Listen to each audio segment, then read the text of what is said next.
Jillian and the Sharks, a musical dramedy. Flashback. Super title.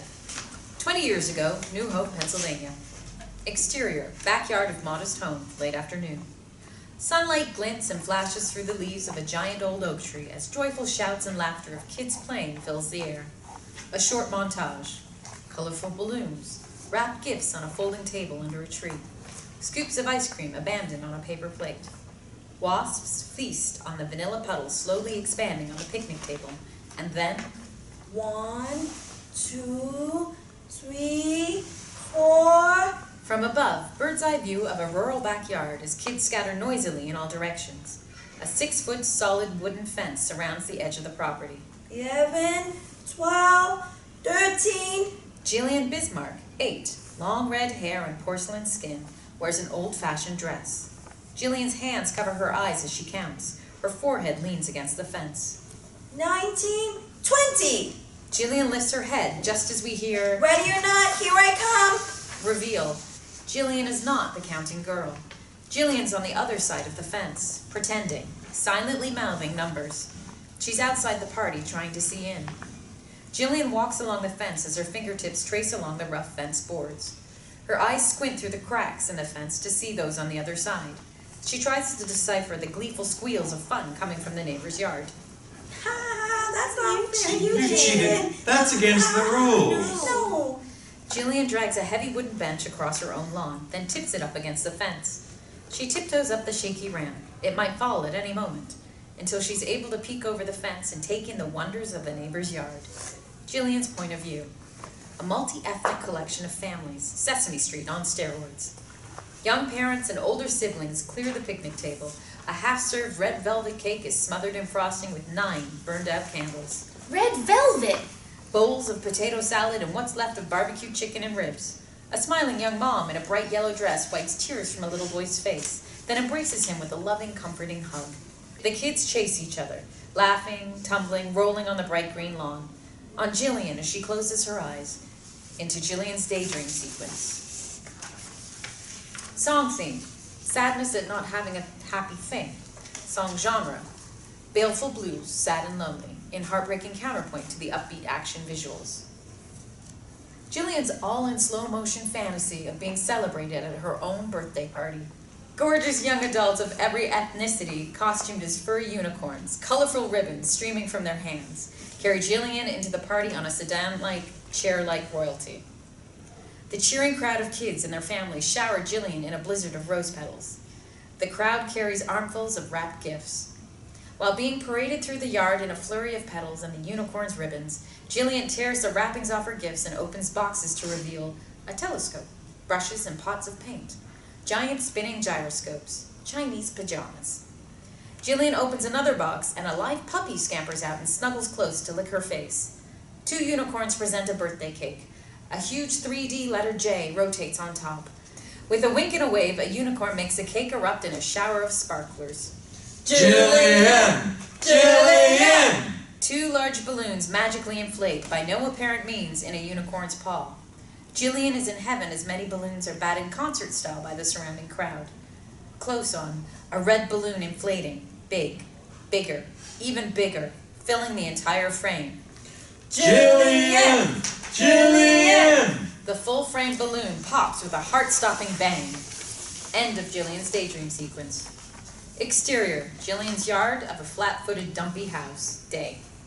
Jillian's makeshift ladder bench collapses with that bang. She tumbles to the ground and back to reality as the back door opens and Jillian's mother, Mrs. Flora Bismark, 43, stands staring at her daughter lying on the ground.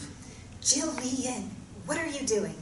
I just wanted to see. See what? The party. That's none of your business. Mrs. Bismark drags a bench to where it was. But why can't I have a birthday party like Jamal? Who? Nobody. Jillian, you know you're never to speak to people who are, what? Non-believers. Unless it's about conversion. I didn't talk to him. I just heard the kids over there saying his name. Eavesdropping? Really? You know curiosity like that is a sin. Mrs. Bismark holds Jillian's shoulders, speaks into her face a few inches away. No birthday parties, no Christmas parties, no Halloween celebrations. Why? She waits for a response. Jillian, We don't celebrate anything except Jesus' death day. I'm not going to discuss this again, Jillian. We only celebrate the day Jesus was crucified, the day they hammered nails into his hands and feet and then just left him there to bleed to death. Think about that, daughter. Think long and hard what he did for us. Mrs. Bismark lets that image sink in. Jillian seems to be thinking with a confused look on her face. So? So? What am I going to do with you? Mrs. Bismark grabs Jillian by the arm and drags her across the yard. But everyone has birthday parties. Every single time birthdays are mentioned in the Bible, someone dies. You don't want to die, do you, Jillian? No. Do you understand what God's warning us about? Yes, Mother. The lion lays down with the lamb in Jehovah's paradise on earth. Do you believe that? Jillian's face registers disbelief, and she begins to nod no, just as Mr. Robert Bismarck, 45, her dad, steps out into the yard. She nods a very weak yes. You deal with her, Robert. Mrs. Bismarck enters the house. Jillian faces her father.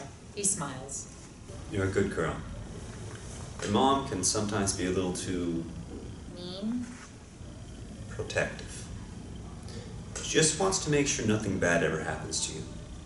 Now when end days come, you and the twins will be ready. But parties are fun, Father. Yeah.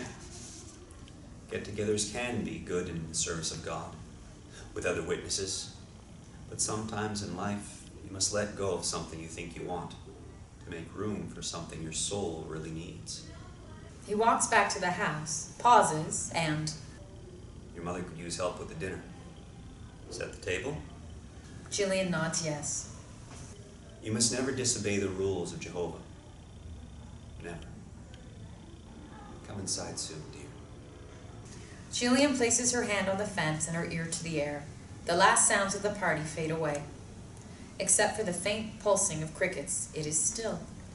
Close on Jillian's hand as her fingers pass across the rough brown fence boards, plank after plank, and she realizes her impossible desire to enter the world on the other side of the fence. Match dissolved to, close on a full-grown woman's fingers, traveling across a wall of brown cardboard boxes piled on a dining room table. Pull back to see super title, Berkeley, California, present day. Interior, Jillian's place, dining room, morning. Stacks of unopened identical cardboard boxes take up half the space in the hallway and living room, lining the walls and crowding the floor. Close on shipping label, Jillian Bismarck, 5100 Josephine Street, Berkeley, California, 94703.